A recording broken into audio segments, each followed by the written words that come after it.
সম্মানিত স্কুলের প্রধান শিক্ষক, মদনী বাংলা একাডেমির কর্তৃপক্ষ, আমার সম্মানিত শিক্ষক শিক্ষিকাবৃন্দ এবং অতি স্নেহের ছাত্রীরা, আজকে মদনী বাংলা একাডেমির এইচএস ফাইনাল ইয়ারে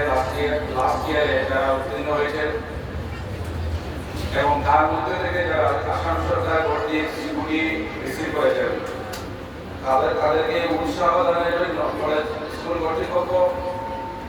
যে আয়োজন করেছেন, আমি ওনাদেরকে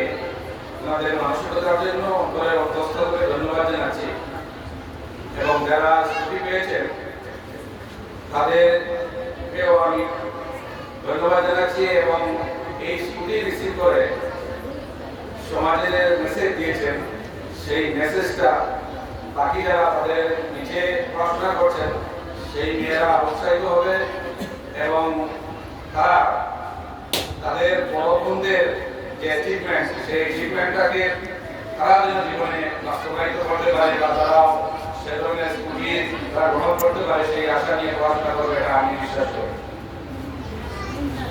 আজকের এই অনুষ্ঠানে আমাকে ডাকার জন্য আমি মদনী বাংলা